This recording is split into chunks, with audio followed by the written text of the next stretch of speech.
I served in the cabinet of our late President Mutahi Kagwe. That, however, will not in any way impair or affect my capacity to question him on his suitability for the job for which he has been nominated. Thank you. Now, Honorable Mutahi Kagwe, in less than 5 minutes, tell this committee who you are, your background, your education, and why you think you are suitable to hold office for which you have been nominated. Thank you very much, Mr. Chairman, and thank you, members of the nominating committee. First and foremost, before I start, Mr. Chairman, let me just say that I want to say thank you. First, I would like to say thank you to God indeed, because that is why He is why we are here today. Secondly, I wish to take this opportunity to thank His Excellency, the President, for this appointment or nomination, which I hope will be approved by this committee.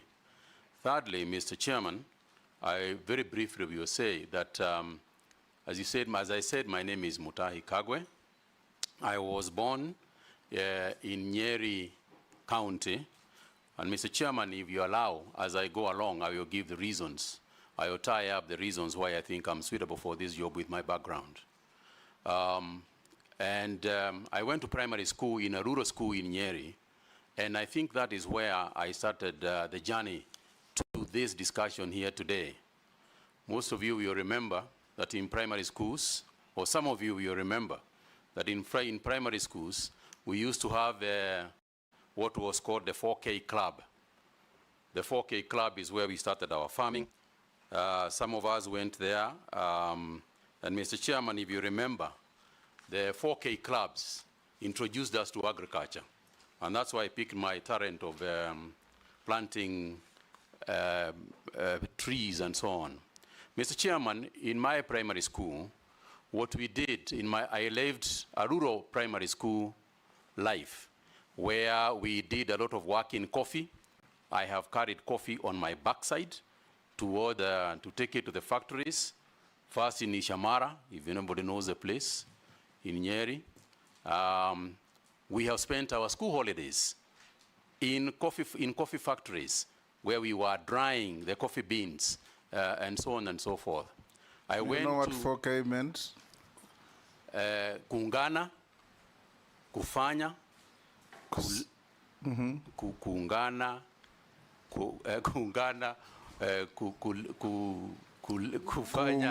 kufanya, kusaidia Kenya. Yes. Thank you, Mr. Chairman. That's what it was. Yeah, and I was a member of that, and clearly you two are a member. Yeah, that's what it meant. And Mr. Chairman, Majority Leader didn't know that. Yeah. I think he went to school when 4K was dead. Probably. But it is one of the things perhaps we should think about reviving as we go along. Mr. Chairman, I then went to Kagumo High School, where I studied for 6 years. But in the course of my studies too, I was a member of the agricultural club in the school. And it is through the agricultural club in the school that we actually started eating eggs at Kagumo High School, because it is how we started the school poultry project. And I remember distinctly Mr. Gisheru, who was our teacher, leading that whole project, and just emphasizing to us the importance of agriculture at the time. But I was successful in Kagumo High School, and I went to the University of Nairobi, where, as you graciously acknowledged, Mr. Chairman, we were in school together, where I graduated with a bachelor's degree in commerce.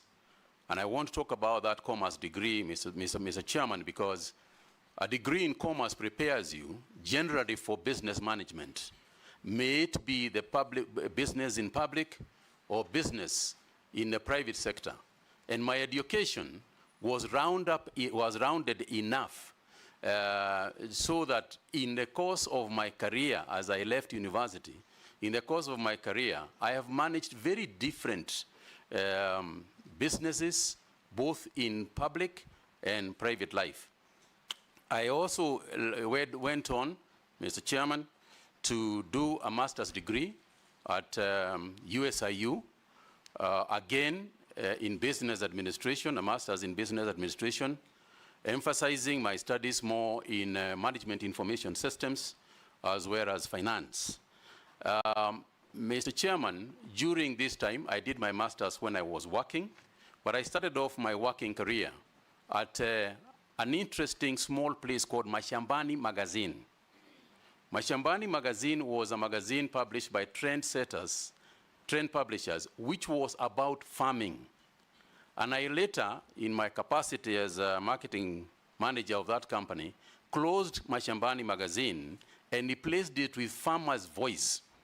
The Farmer's Voice magazine, which I worked for, was actually the KFA magazine. Those of you who remember, the Kenya Farmers Association is the one that owned the Farmer's Voice, which I published and ran for 2 years. So again, Mr. Speaker, that's why I said the journey that I'm going to explain has gone on to attach me to this interview here today. Of course, I would never have foreseen that this was going to happen. So, Mr. Speaker, having finished my education, I went on to run Trend Publishers, which was Viva, better known as Viva Magazine. I left Viva Magazine and joined the Standard Newspaper Group as advertising manager, followed on where I rose in the group, which was then owned by Lonro East Africa, to become the commercial operations director. Following my 11 years as an employee of Lonro, I then branched out on my own to start my own businesses. And since then, that is what I have been doing in my private life, running businesses over that period since the year 1992, when I left formal employment. Mr. Chairman, after that, during my period, in the year 2002, I ran for office. I felt that having done being educated, having then gone on to develop a successful career, I felt that I should do some public work and serve the people. And I went to Mukurweini constituency, where I ran for office and was elected in 2002 as a member of parliament for Mukurweini constituency. In the course of that, you will remember, Mr. Chairman, that at that time, cabinet secretaries, cabinet ministers were also appointed from the parliament. And I was appointed as the Minister for Information and Communications in the year 2005. I served as Minister for Information and Communication, and I can say that it is one of my most exciting times. And in terms of preparing me for, again, going back to the cabinet as CS for agriculture and livestock, that's where I cut my teeth in that space of understanding government, being clear about the roles that the different arms of government play, being clear about the role of cabinet, collective responsibility, and other aspects that you learn as you do these jobs.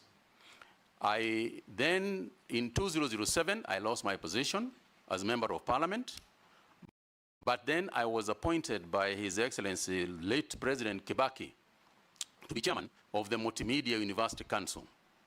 I was the first chairman of that university and laid the foundation of what is now perhaps a uniquely placed university in terms of the technology space and communication space. And again, I'm very proud of my work there and what we did. I then, Mr. Chairman, left. Wind up.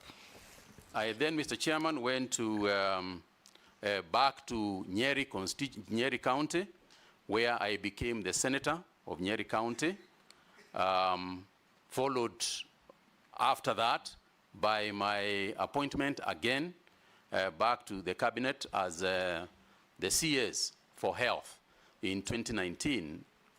And Mr.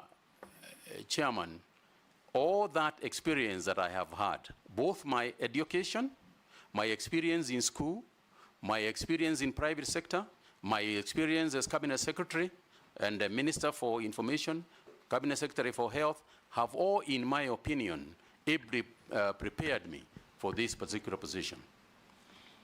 Thank you. I'll invite members to put questions